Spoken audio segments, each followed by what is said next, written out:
We have one item of special business which is being brought forward, but which will be heard at the end of the agenda because it's an exempt paper. And item 8 on the agenda is not being heard, it's been withdrawn. So we will start with the minutes of the last meeting.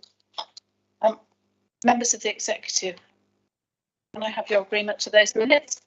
Everybody in agreement? Thank you very much. Public question time. We have 2 public questions. We have Mr. Kiddell with us. Mr. Kiddell, would you like to read out your question, or are you happy just to receive a response? Okay. Would you like to come forward to a microphone? And if you press the right-hand button at the bottom, then you'll be live, so to speak. And bring it a little closer to you as well. Right. You'd like my question? Yes, if you bring the microphone a little bit closer, then that's it. Right. Is that we're in communication? Okay. Right. My question is, £8 million and now 8.5 million was the estimated cost of the regeneration in January 2020. Construction material prices have increased from that original estimate to April this year by 44% and will probably be up by over 50% by the build start in January 2023. How will this increase be funded? Thank you, Mr. Caddell, for your answer, and I hope you don't mind me calling you Keith, because we have met a few times recently. My original answer was going to be, as decided at the last council meeting, a report would be brought back to this committee in September to examine the financial viability of the project.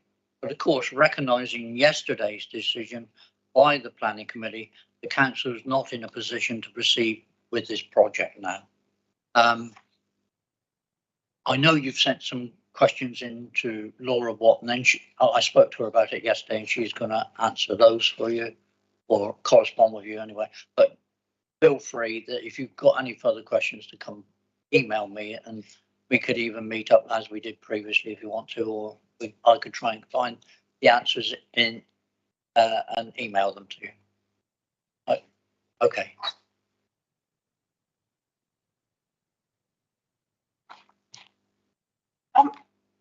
Mr. Caddell, you can put a supplementary question if you want to. Oh, sorry, I was got there. That wasn't. Can you turn your microphone on? Yes. I can expand a little on this cost increase. The actual figures are taken from a government agency, which is Business Energy Industrial Strategy. And there is a specific index copy which I can give you if you'd like. The other elements of construction, I believe materials are something like 70 to 75%. The rest is basically labour and energy. Trade magazines indicate Southwest building labour has gone up by 30 to 40%. Diesel, astonishingly, is up by 300% over the period from January 2020. The reason for that startling increase in diesel is that red diesel used to be used on building sites.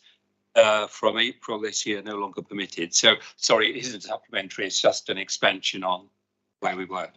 Okay, thank you.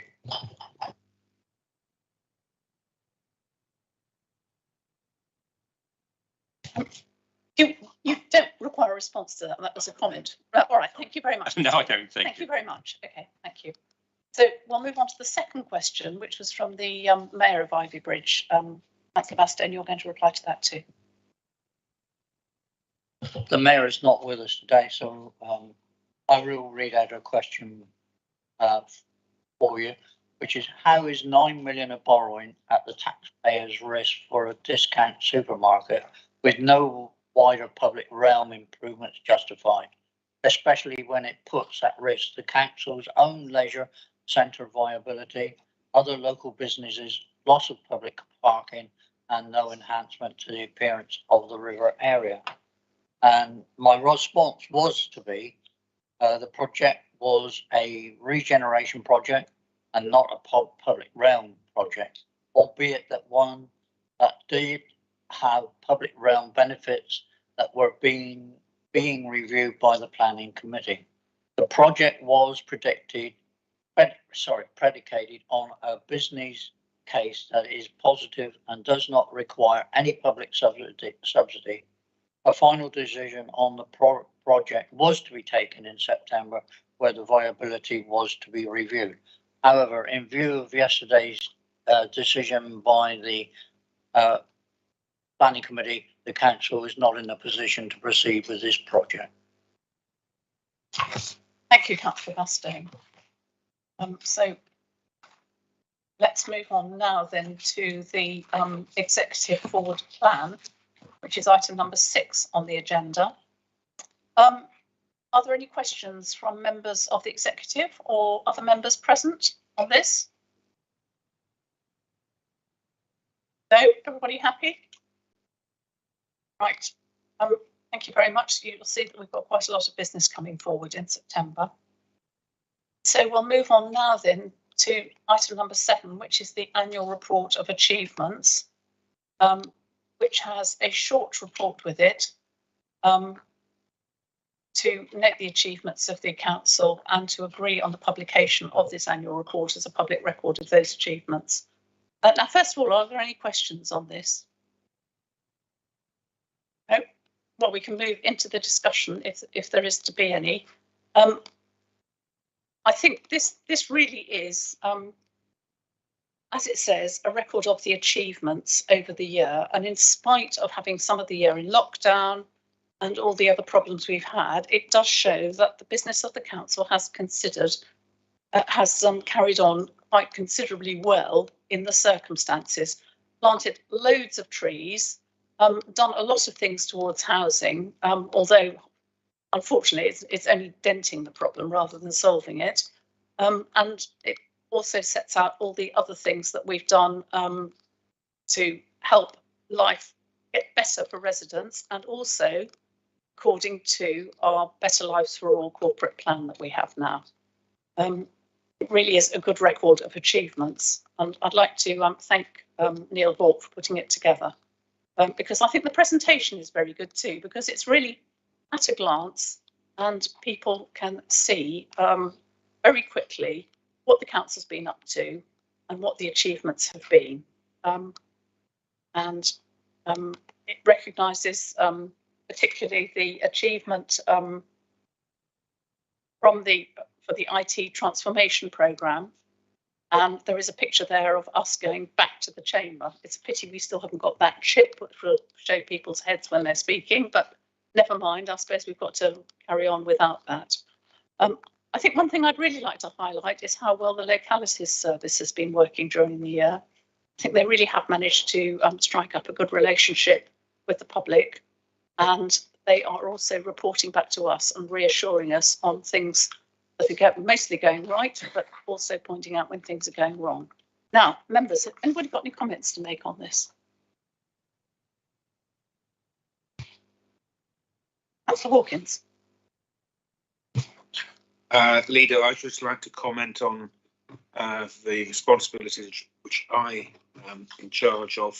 I'd just like to thank the team for all the hard work and effort they've done in the past 12 months. Our leisure centres, I think, are something that all our communities can be proud of, and the investment which we have been able to put into our play areas is something that all of us can be, all of our communities can be really very, very proud of. The photograph of Modbury and the play area that opened in Modbury really sums it all up, that's what we're here for, to work with our communities and do everything we possibly can for them and make their lives better for all, as the remit is there for us. But I'd just like to say, you know, our team is working very hard to do the best they can for the Southampton residents. Thank you. I think it is particularly good that we are now actively spending Section 106 money, which of course is what we should be doing, and because that money is taken to compensate communities for the development they're taking and to provide the extra facilities that the extra population needs and deserves. So I think that part of it is particularly good. Any other comments? In that case, is everybody in favour of that report? That's unanimous. Thank you. Thank you very much. The next paper is item 9, the housing crisis, development and enabling. Now, so this is the monthly report on housing, and this month it is about development and housing enabling. The recommendation is to note the progress regarding the affordable housing delivery. Can I have a seconder for that? Secondly. Thank you. Any questions on this report? No? Right, well, this is a good news story because it shows that we are not only delivering what we said we would deliver, that is 100, a rolling average of 100 affordable houses a year. We're actually delivering quite considerably in excess of that. And I would like to thank the enabling team for all the work they're doing. A lot of this is through Section 106 delivery. And I think the gratifying thing is that we are able now to deliver 30% affordable housing against our JLP sites without any question, because that was the agreement the developers had to come to with us before their sites were put in the JLP. So it takes out all that kind of previous negotiating we had with a sliding scale of up to 50%, which was never a good idea because they would always argue that they shouldn't have as much as we thought they should have. So that is coming through regularly now, and we have also been able to agree supplementary units in many cases, particularly at Sherford. But I think the demand being such as it is in the district, whilst it's good to have it in local towns, it's also good to have any extra because Sherford actually is proving a very popular place for people to live. People who've moved there actually like it very much. And so I think, and as it gets bigger, I'm sure that is going to get itself proper shopping centre and all the rest of it. That is going to be increasingly so. It also mentions again the tenants incentive scheme for downsizing, and it's really encouraging that 31 households have been assisted since 2019, and the step-on scheme, which is still new, but I'm sure will be useful as more shared ownership houses come forward, particularly on the new government scheme, which actually is much better for the owners stroke tenants than the previous scheme. The disabled adapted panel is also a very good thing because it's offering housing choices to people rather than just directly DFGs. And I think in some cases this is a better idea because it makes living easier for the people who actually really do need to move rather than have a stair lift or whatever put in, so they're living on one level. And it's gratifying to see how many households have been helped. And you will see from the figures that the number of applicants on the register is rising. And on the whole, the number of people who are being selected to be helped is also rising. But then the question is, they probably have to wait a bit until something suitable comes up. So it's not an easy solution because there are very few affordable houses changing hands at the moment. I don't know whether you've noticed from the list, but the lists are getting shorter and shorter every week. So this is a very good news story. Now, does anybody want to comment on this one at all? Councillor Hopwood. Thank you, Leader. I enjoy reading these reports because I think they are good news stories. And just scanning through there's not, nearly every paragraph has got positivity in it. And the only downside to all of this is we call it affordable housing.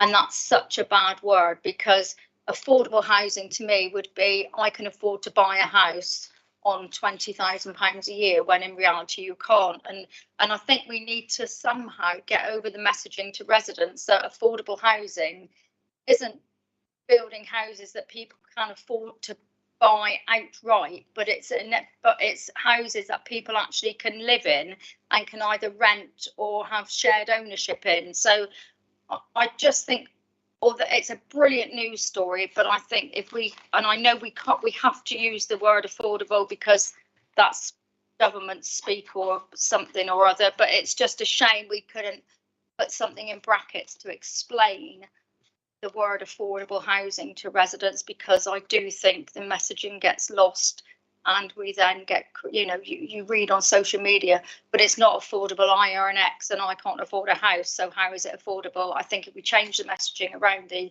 word affordable, people would really begin to understand what fantastic work this council is doing to help with this crisis. Thank you, Councillor Hotwood. Well, as you know, we're stuck with the definition in the NPPF of affordable housing, and that is government speak and the official government wording. But yes, I agree, and I think maybe in future reports we could have something in the report somewhere to explain that this is the official government speak, and to quote the glossary of the NPPF and what it says about affordable housing, because yes, it's unaffordable, but that's their name for it. I think actually the government are aware of this now, and they may be doing something about it, if there's anybody there to do it.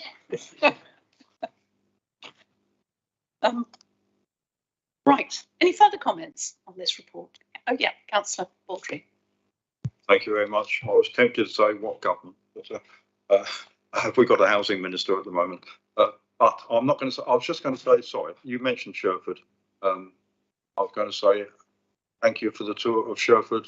Thank you to Mr. Brooke and his team for arranging it for the executive. I found it very interesting and informative, and it was a very worthwhile visit. Thank you. Yes, it was good, and every time you go, it gets better because there are more and more people living there. So, right. So let's go back to the recommendations. It's only a noting one, but is everybody happy to note the progress? Good. That's carried. Thank you. Thank you, and well done to the housing team. Thank you very much. Leader, my hand went up reluctantly. I don't like reports, just a note. I think we could have put something a bit more positive in there about the report, but we've just agreed. But I think we're all agreed that it's a good report, good news, and we'd like to thank all the officers for all the effort they've put into it.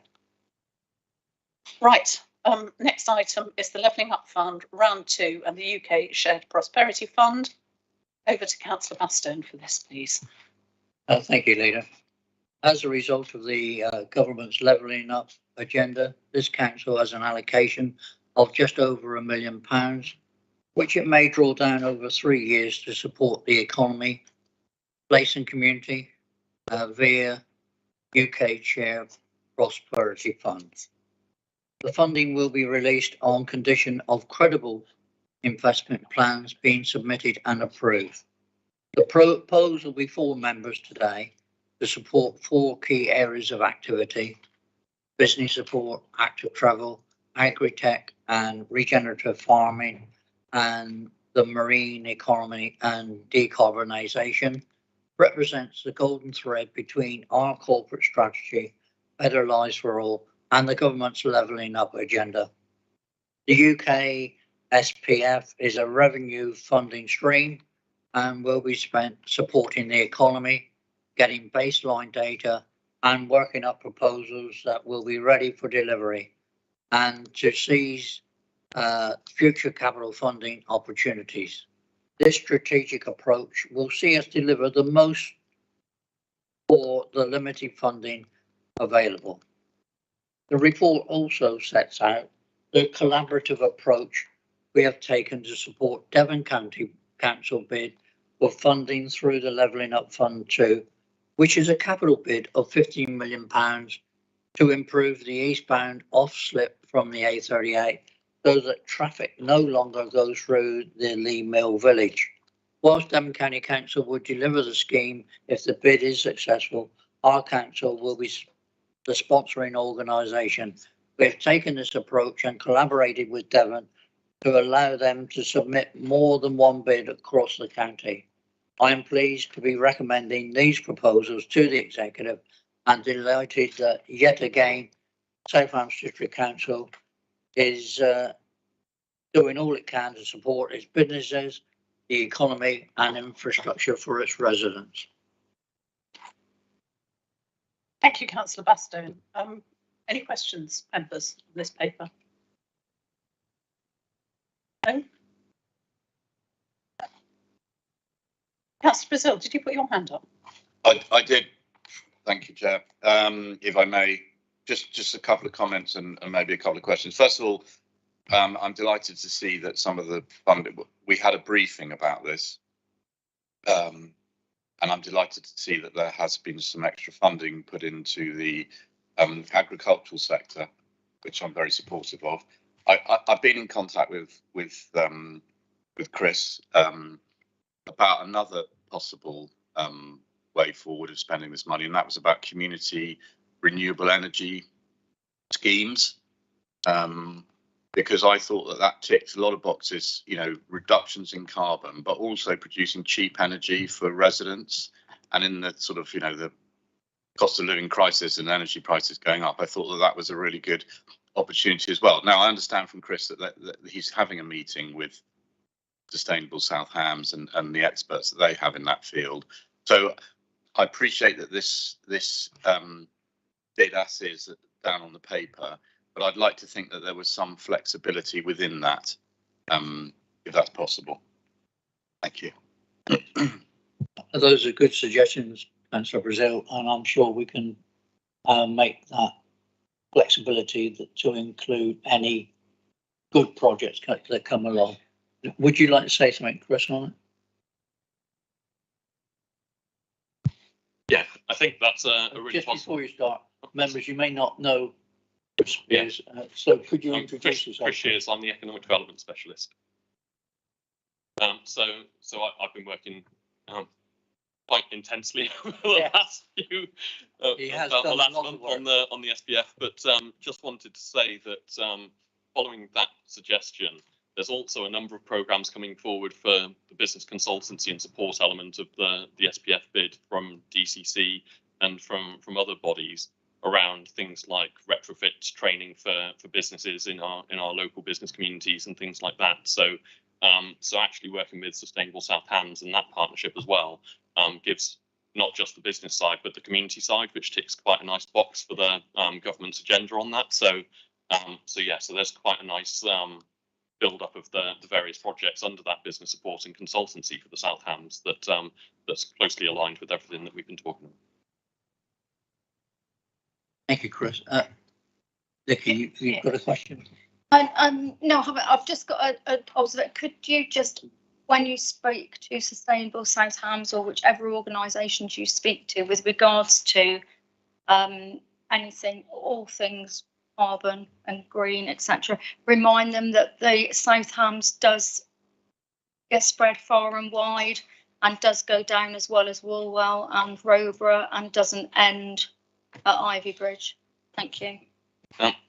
Absolutely, and just on that, so we're looking at programmes that cover the whole of the South Hams, not just small parts of the South Hams. Councillor Brazil. Chairman, I might come back just to say for Nikki, and I appreciate what she says, and she's absolutely right, of course. But there is a Sustainable South Hams meeting this evening at 7 o'clock online, which is all talking about how your communities can join in with them. So it may be if I forward you the link and you can spread it to your parish councils, because there may be a parish councillor who's really interested in it, and then they will see how they can become more integrated in it. Chairman, that sort of thank you for that, because I'll try and get online this evening. But that just about that sort of says what I've said. Who knew about the meeting?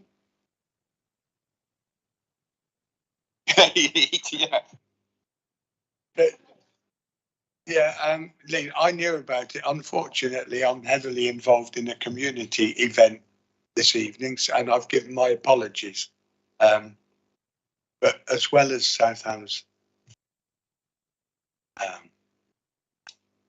it's all right. Sorry, I'm having yes, a moment. I would also ask we involve South Dartmoor Community Energy.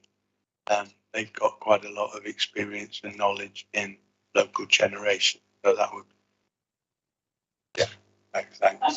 Yeah, can we sort of stick to the paper now rather than Sustainable South Hams? But I think the message is there. Councillor Hallway, it would be helpful if the dates and times of those meetings could be circulated more widely so that people can attend if they want to. Councillor Baldry's got the question as well now. Are we into the debate, Leader? As we moved it, yeah, still asking questions. I think we're still on questions, but I was going to ask Councillor Bastone to move the recommendations. I'll just come in on the Sustainable South Hams. Something's gone amiss, and I'm making Councillor Hopwood's point for her. Councillor Thomas and I are both going to be there tonight, and the invitation was sent to all parish clerks in our ward. I think it seems to be getting around the parish clerks, but maybe not to members. I think that's probably the difference, isn't it? I did ask Sustainable South Hams to let Democratic Services know what they were up to so that the information could be spread to members. I will repeat that request. Thank you, Councillor Holmway. Right. Councillor Bastone, would you like to propose the recommendations? And I think we need to keep in mind that there is a certain amount of flexibility in this. And I'm sure Chris Shears will make that, won't you? Yes, thanks. Okay.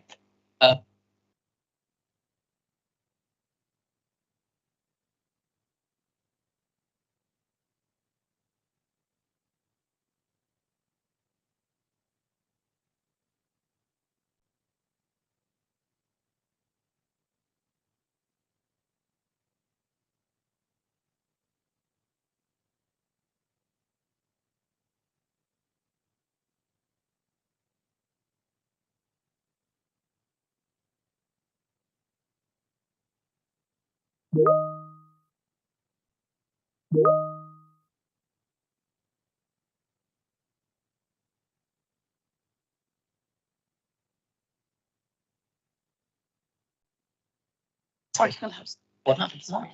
And Appendix A, before 1st of August 2022 deadline, I'll propose that those recommendations be adopted.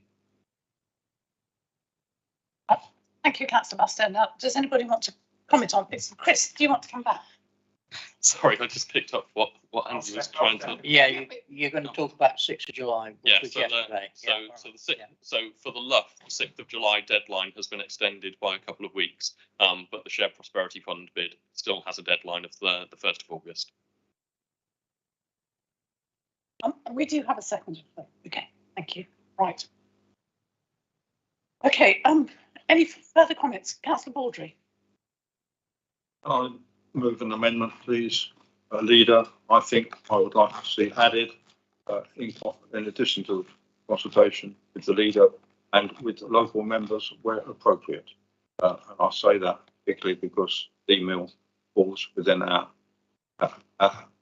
ward, and it is a proposal I enormously support. I've said it elsewhere. It's desperately needed, but I think it would be good if the local members could be kept in.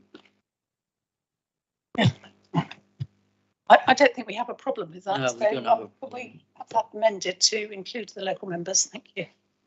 I do need to remind you, Councillor Baldry, that you can't vote on this because it does actually affect your ward. And that's but it's all right. Well, we'll support you. We'll support you all the way. But I'm afraid that is an executive rule that some members cannot vote on things that directly affect their ward. So, but anyway, it's a good news story for your ward. So I'm sure you don't mind about that, do you? So, is there any further discussion required on this? I don't think probably there is. So we can move to the vote, except for Councillor Baldry. Is everybody in favour of the recommendations as amended? That's 5 in favour. Thank you, Leader.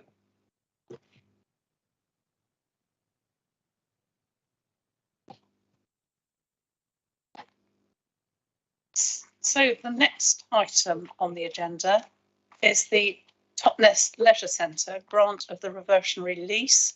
And this is over to Councillor Hawkins, please. Thank you, Leader. First of all, I'd like to thank Chris and Laura and John, who's not here, for helping and assisting in the meetings which we've been having with local members, Tadpole and Fusion over the last couple of months. This project has been delayed, in my view, simply because, well, not simply, but due to the pandemic, which we have had over the last couple of years. And it certainly is a priority of mine as the lead member for leisure to ensure that this project now goes forward as fast as we possibly can. As we all know, a considerable amount of money has been invested in our leisure centres via Fusion over the last few years. A considerable amount of money was spent in Iverbridge, Kingsbridge and Touch in Dartmouth. But this is very, very important for the Topless members and for the Topless residents. The discussions we've had over the last couple of months, I think, have been constructive. We've been talking well with Tadpole, and I want to reassure Tadpole that I will do all I possibly can to get this project in place. We didn't think at one stage we'd be able to bring this to the July meeting, but I didn't want it to delay till September. We will have a follow-up discussion in the September executive. Once Fusion have actually done the business case for the investment which they are proposing in the Topless Leisure Centre and Topless Pavilion. It is important to do this. When I was very, very, very, very young, which is a very long time ago, I learnt to swim at Tadpole in Topless, in the pool there. And it is important that we bring this. Don't laugh that much. It's not that funny. But it's really important we get this leisure centre up and running and the investment put in place. I think I understand that we're still waiting for Tadpole to give us the final costings of the legal work which they request we need them to do. And I know Laura is going to chase them up to actually get that. We had hoped that that would be here for this meeting, but we haven't had it. I think the last meeting we had with Tadpole was a couple of weeks ago. So really just very supportive of this and look forward to the work which we can get done at Tadpole as fast as possible. I'm not sure whether Chris or Laura want to come in.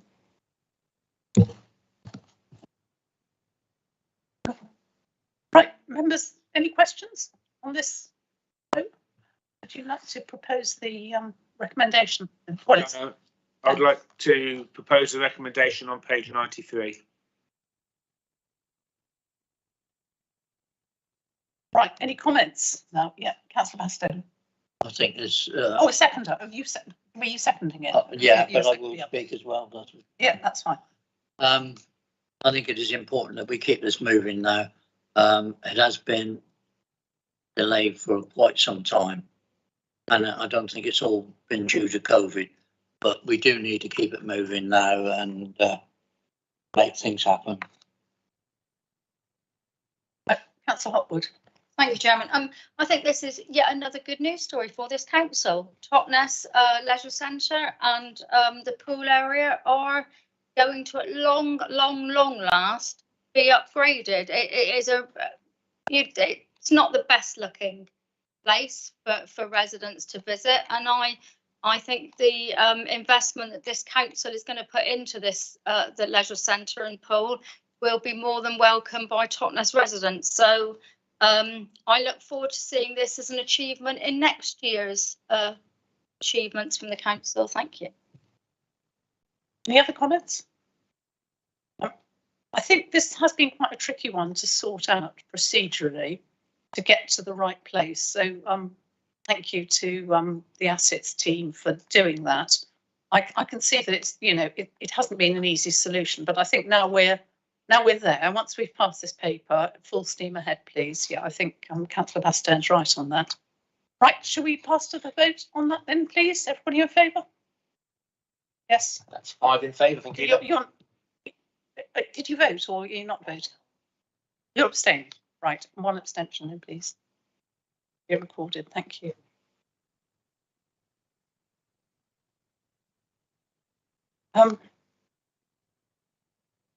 Right. So the next report is the Ivy Bridge regeneration project. And it's water one. Sorry, I'm sorry. Yes, beg your pardon. Water, yes, quite right. Water One integrated performance management report. Back out to another part of the agenda. Right. Yes, got it. Yes, thank you. Right, so this is my report. So this is to note the progress in delivering the Better Lives for All thematic delivery plan. Now, once again, this has all been presented in a really easy way to understand. And once again, most projects are on track.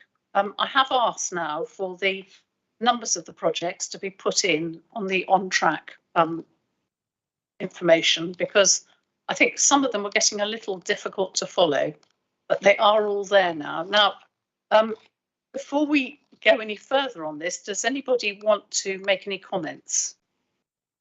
No? In that case, I will propose the recommendations at the top of the report, which is a very, very short report. And the main one of this is to make a recommendation to the Overview and Scrutiny panel to consider forming a task and finish group to support officers in the development of the EV charging strategy for the district, with the draft strategy being considered by the executive at its meeting in October 2022. So I see we have the chairman of Overview and Scrutiny here. Are you happy to organise that for us, Councillor Thomas? Yes, Leader, I am. Good. Thank you very much. Right, well, we'll perhaps have a chat about how you're going to proceed on that. But as you can see, you'll need to have it sort of set up and the work finished sort of by mid-September. So you'll need to get cracking on it. But I'm sure that you'll handle that perfectly okay. So do I have a seconder for the recommendations? Seconded. Thank you.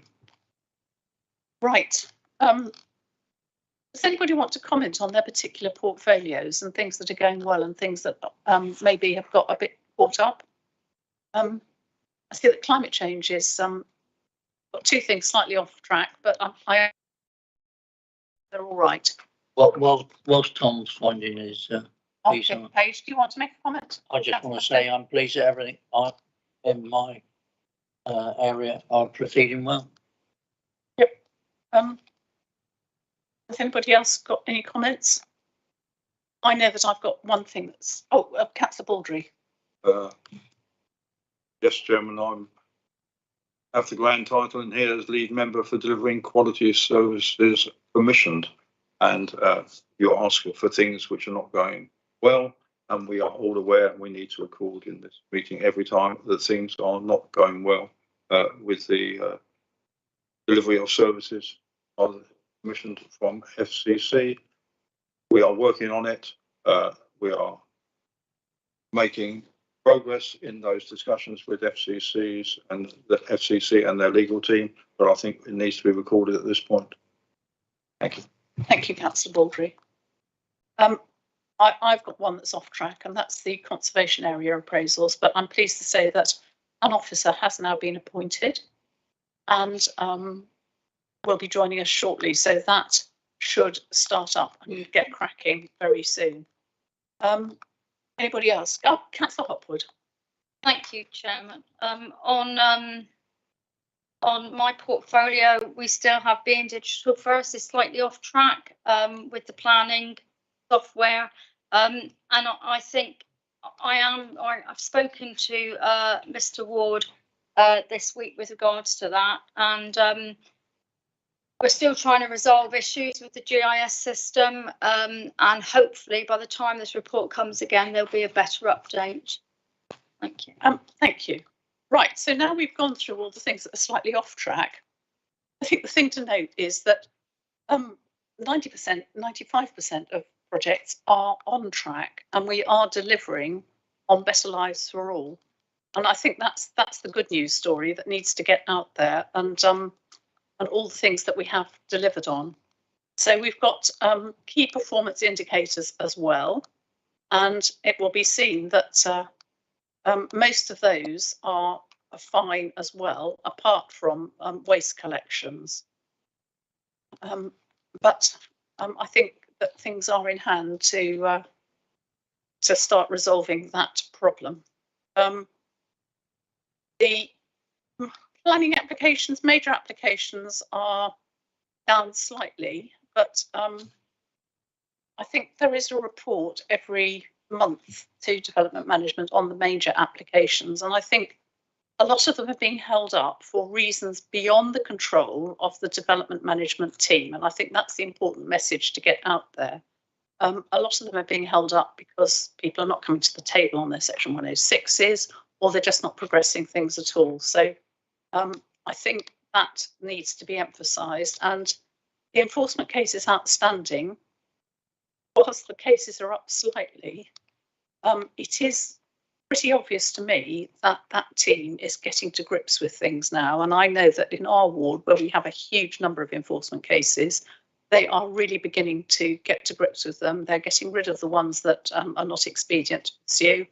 And we are getting quite a lot of results now. So I hope that other people are having a similar experience. When it comes to the strategic risks, again, we can see that some things have moved in the right direction, whereas others possibly haven't. But again, the ones that are in, I'm just looking actually for the numbers, the keys. Oh, there we go. So business continuity and waste and recycling are still in the red, but we have a number of things moving over towards the green and the yellow. So I think that at least we know what is going wrong, and we need to actually make possibly more noise about the things that are going right, because things that are going wrong tend to overtake us. But there are a lot of things in that report that are really good and helpful. Any comments? Yes, Councillor Hopwood. Thank you. I'm glad you said about looking at things that are going right for this council, because we are always asked every month to point out the things that may not be on track. But I always read section 2, although I don't understand the arrows. The up and arrow is it? I look at it today and I'm thinking, so we have 88% of our overall actions of our priorities are, and I presume the up arrow is that's gone up since last quarter, and actually those that are off track, the ones off track have gone down. So we are pulling them back in, and I think it's interesting when there's 41 actions in total in this report against priorities, and we're at 88% of them on track. And some of these actions are pretty significant actions. So I think it's always I always urge you to, or would ask members to read section 2 before you go into the underlying pages, because section 2 gives you a really good feel. But again, I'm saying it, how well this council is doing, and we need to keep focusing on how well we are doing as a council, because unfortunately it's being slightly overshadowed by different things at the moment. So we just need to remember that overall we are a good council and forward thinking, and have a lot of schemes being delivered on at the moment, and 88% on target. Thank you. I would endorse that 100%. Any more comments on this? No? Well, let us then move to the vote on the recommendations. The first one is only for noting the progress, but I think we've tossed that around.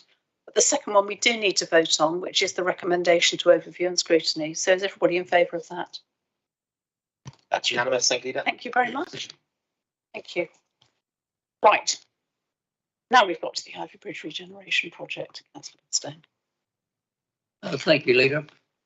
Well, we agreed earlier in the year that we would bring a report to this meeting about the Ivy Bridge regeneration project.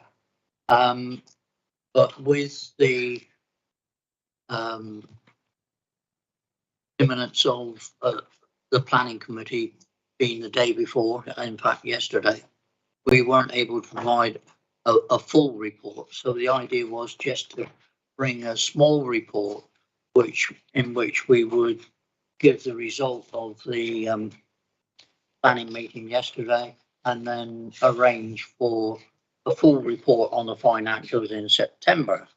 Well, events have overtaken the situation in as much as yesterday the Development Management Committee refused the application because it did not demonstrate that the development wouldn't have unacceptable impact on the town centre businesses, the loss of trees, the loss of biodiversity, and the design and massing of the car park and oldie building didn't respect local vernacular.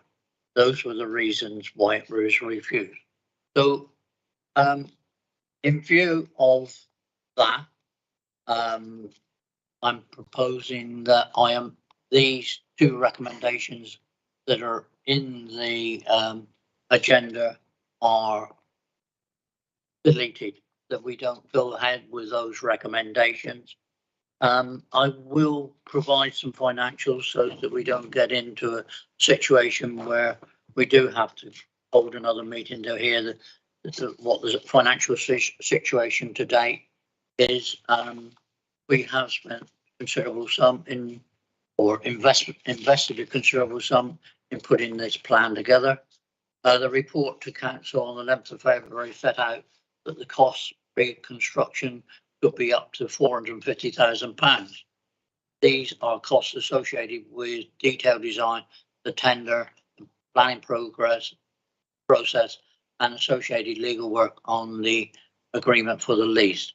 In 2021-22, the council spent £285,441 on the project, and there has been further expenditure to date during this current year of £83,484. So there has been expenditure of £368,925 paid to date.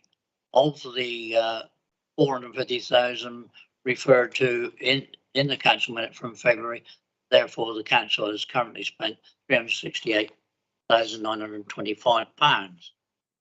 However, we did in the previous year, in 2019, we spent £115,000, which was for planning, ecology, lease documents and treasury management advice, broken down as follows. £50,000 was agreed in July 2019, plus £65,000 as approved in the June and September 2020. So the total expenditure from the start of this project has been £485,000. Let's get it up first.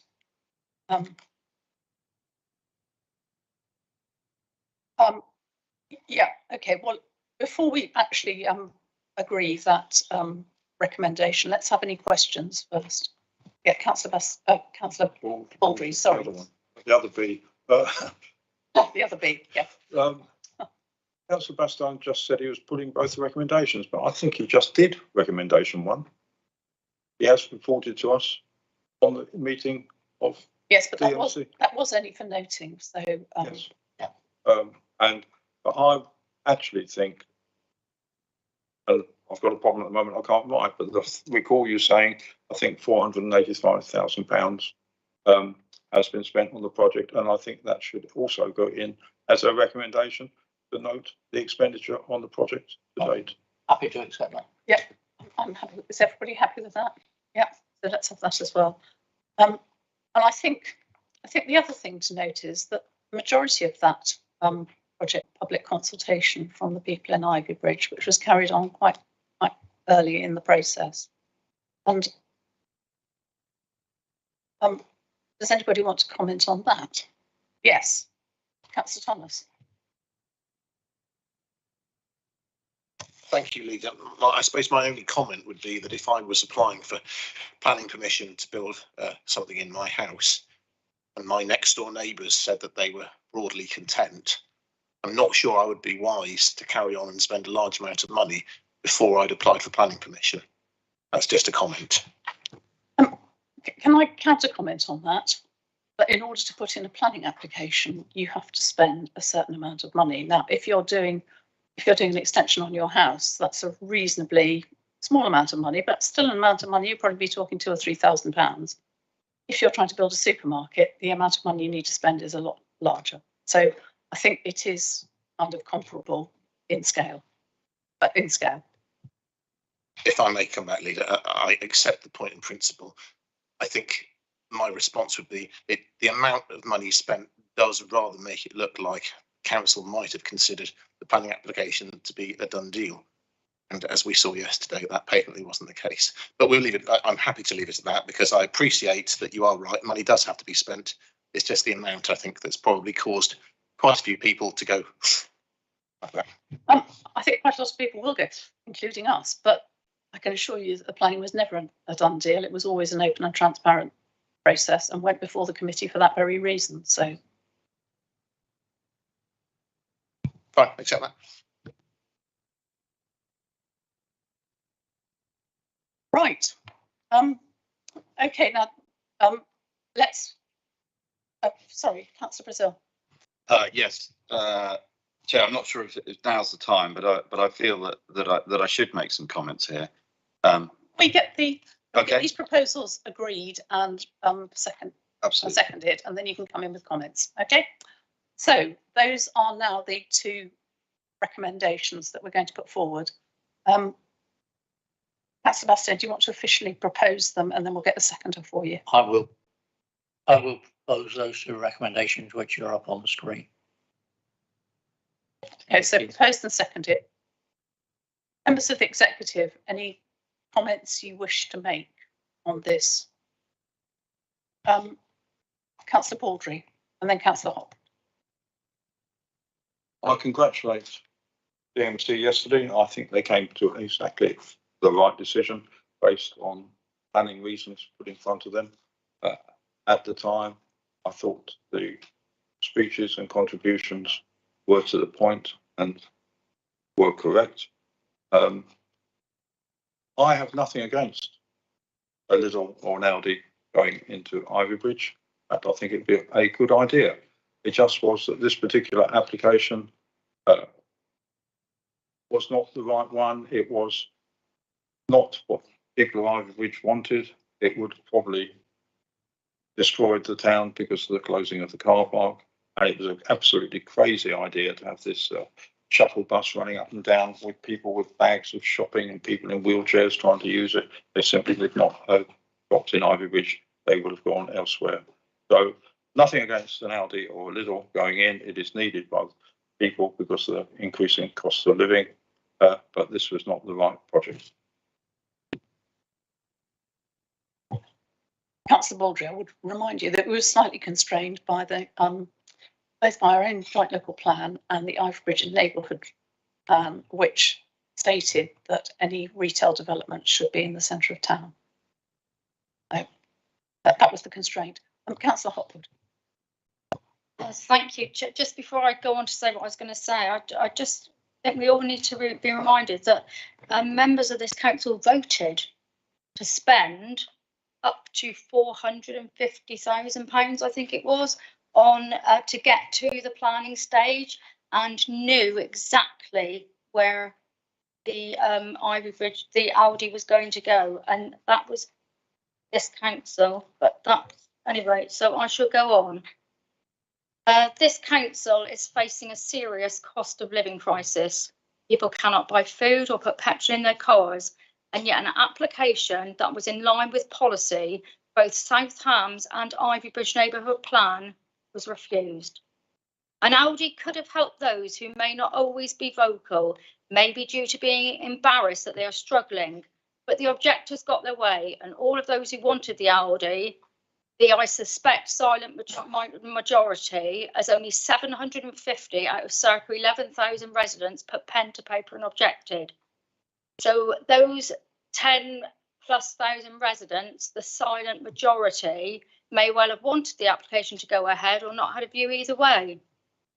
The Ivybridge neighbourhood plan is clear. It favours town centre development. On page 11, 2.11, the community, it says, the community of Ivybridge want to see the town continue to thrive and be increasingly successful, healthy, creative and sustainable. This plan aims to promote and enable some of the changes that can help to secure the town's future. In particular, it seeks to promote town centre regeneration and improved infrastructure provision. That's out of the Ivybridge neighbourhood plan. Page 13 of that plan. Increase retail space and the diversity and quality of the retail offer, including an anchor store. Page 16 of the plan. An enhanced and commercially thriving town centre, increased retail floor space and diversity, new shopping and mixed use development, including an anchor business. Page 17, 4.1. The plan focuses first and foremost on the town centre, with the aim of encouraging and enabling investment and regeneration at the heart of Ivybridge. It sets out a range of policies and proposals to help deliver such change. These are just a snapshot of paragraphs within the Ivybridge neighbourhood plan. All throughout the plan, there is reference to anchor business and jobs. All the above could have been achieved if Ivybridge Town councillors had stood by their neighbourhood plan and backed the Aldi application plan, especially the part of the plan that says about an anchor site in the town centre, and that before the scheme went forward, with 67% of residents surveyed wanting an Aldi. In other words, Leader, the Ivybridge Town Council were aware from the beginning that, and so were South Hams, that 67% of residents surveyed wanted an Aldi, and that's why this council went forward and had to spend that money to get to the application stage. So, Leader, why was I annoyed about the decision made yesterday? I was annoyed because our officers have spent many hours working tirelessly on the application, because 67% of the residents of Ivybridge wanted it when originally surveyed. I'm also annoyed because it has cost this council hundreds of thousands of pounds, none of which would have been spent if the project did not have initial support. And above all, I'm annoyed because I care.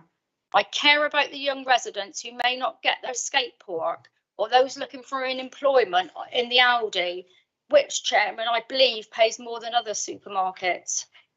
Let's be clear, there are no other sites in Ivybridge that comply with the Ivybridge neighbourhood plan, as they are not town centre or verge of town centre.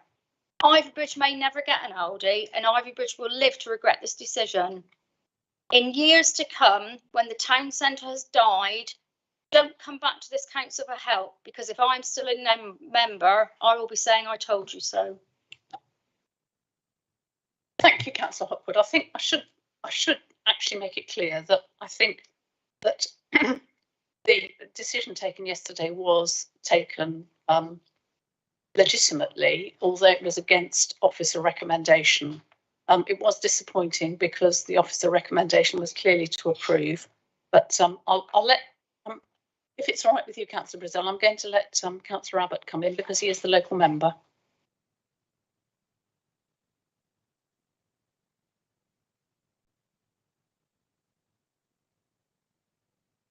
Thank you very much for letting me speak. I understand that this has been a major project which is disturbing to have it overturned. I was one of the people that voted for the expenditure during the process as it developed. When we got to know the detail, it did not suit for the residents of the town. To try and second judge the planning committee that went through the process, and it was voted for unanimously by people from 4 different political groupings.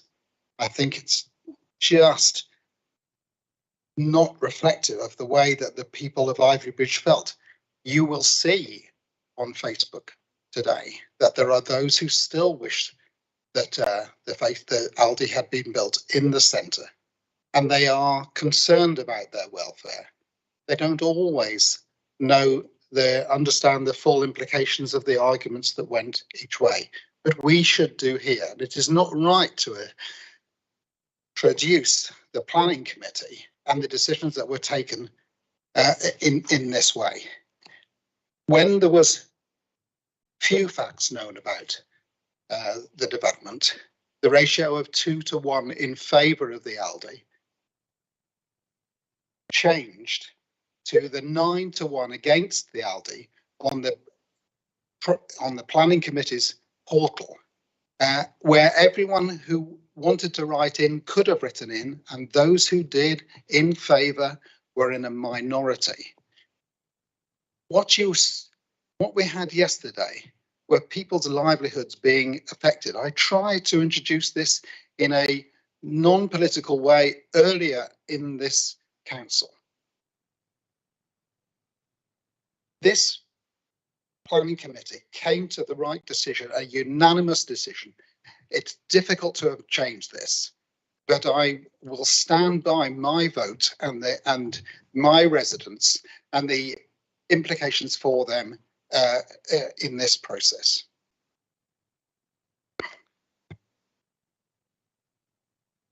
Thank you, Councillor Abbott. Sorry, I need to make it. What I said was not criticising the members yesterday. They came to a decision unanimously.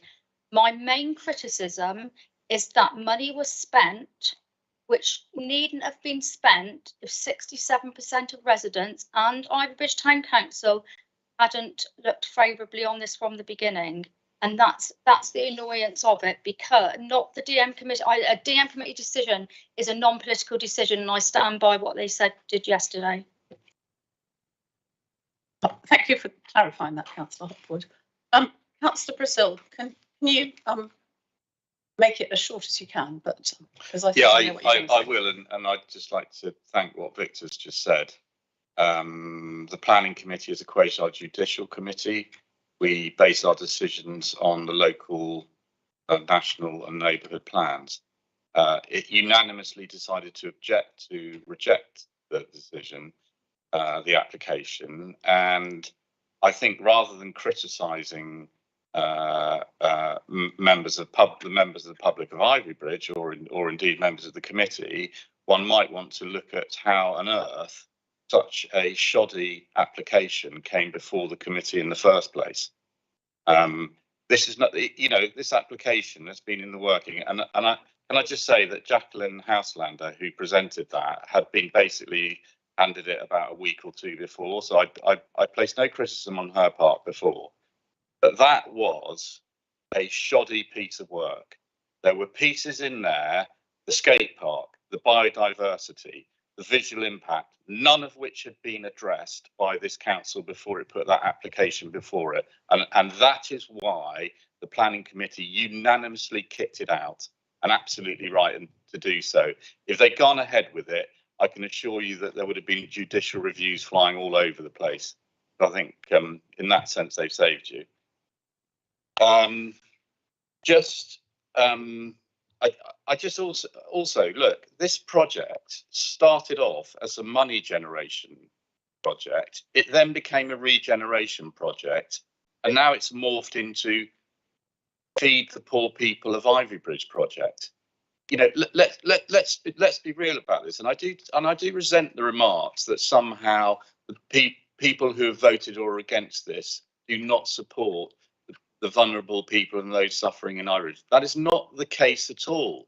The truth is, and if you'd listened to it, and if you'd listened to the Chamber of Commerce, and if you'd listened to the Ivorybridge Town Council, you would have understood that things had changed and that they thought that Ivorybridge had regenerated itself and this was the wrong project, and indeed would have led to a far from being a viable and vibrant town centre, it would have been exactly the opposite would have happened. Now, you can argue whether they're right or wrong, but in the end, the Chamber of Commerce, the people who represent the businesses of Ivy Bridge, had come to the conclusion that this was the wrong thing. What is it that we think that we've got the right to tell those businesses that actually we know what's best for them and this is how it is? I think that's not right at all. And I think I would say that and can I just say also that I think the press release that went out from this council was disgraceful, absolutely disgraceful. And you know, and I know that there are other members who will be taking that further, because it's basically, it's pandered to this idea that somehow the planning committee was full of middle class people who didn't like Aldi's and we're trying to get it. Rubbish. The reason why it was kicked out is because it was a shabby application and it got its just desserts. So let's have a look. I think there should be an inquiry about this. I think it should go to the either audit or overview and scrutiny. That's what I've been calling for a long time. We've heard the gentleman here explain about how they're spiralling costs, right? You know, despite the fact that these figures were from January 20, we've heard nothing about the new costs. And it's amazing that having been able to come up with a envelope of £9 million that we feel unable to build on those, and my view is that it went, if the costs had gone ahead, it would have been way over 9 million, and the business case just wouldn't have stacked up. I'd also like to see that initial consultation that went out, and also indeed what I'd like to see is if we go back through the report that came to this council in February 21. Because I can assure you lots of things that were promised in that report, and let's have a look at the survey, do not explain what came before us yesterday at the DM committee. How on earth did we get into this position that we have spent nearly £500,000 on a project that is now being, as we see here, terminated? And I suppose I just finished by saying I told you so. That if this, why on earth did this council take it upon itself to build and borrow money for a multi-billion international company and take all the risks? Aldi aren't paying that for £500,000. We are. The taxpayers of the South Hams are paying for it. And that was a risk that we were just quite happy to just dismiss and go, we'll take that risk. It shouldn't have happened. And I do think there should be a proper inquiry, because this has been it was never asked for by Ivy Bridge. It was imposed upon them, and now it's been terminated, and it's cost us £500,000. And I think it's absolutely shocking, and that we should never make those kind of mistakes again. Thank you. Thank you, Councillor Brazil. But I think you will find that the process has been duly followed at all stages through this council. I agree it's disappointing that this amount of money has been spent, very disappointing, but due process has been followed at all the steps. And therefore, I think as far as process is concerned, there is very little that can be criticised, apart from the overall result, which is disappointing. And there would have been a further financial report had planning been granted, and we would have had to have seen from that whether it could have gone forward or not. Councillor Thomas, do you want to add something? Whilst he's getting to the seat, Chairman, can I say that all the information you're asking for is at the end of the press release. There's a link on the bottom of the press release that takes you to the whole journey, including the results of the survey in 2020. Thank you, Leader. I will be very brief. I was only going to pick up on the point that Councillor Hopwood was referring to. I have some sympathy. I understand what you're saying about going with the original survey, the original consultation, but I think Councillor Brazil is right, and I think from a learning point of view, I think this council should learn. We recently, through overview and scrutiny, had a task and finish on consultation that Councillor Rose chaired. I really think as a council we need to be taking into account that consultation document. Consulting with people is more than saying to them, would you like this? And then they say, oh yes, that would be great. it's more than that, councillors. I said at the time, when we were debating this in council, that if you had a drowning man and you said to him, would you like a couple of armbands? He'd say, yes, that would be great. So you'd leave him the armbands. But if you'd had a conversation with him, he'd probably have told you actually what he really wanted was for you to pull him out of the water and put him in a boat and bring him back to shore. And I think that is the point about the consultation process. We got it wrong. That is clear. And I think moving on, we need to think really seriously about what we ask people and when we ask them. Because I think if we'd asked the right questions in Ivy Bridge from the start, I don't think we'd be here today. Thank you for indulging me, Leader. Thank you, Councillor Thomas. We'll take note of what you've said.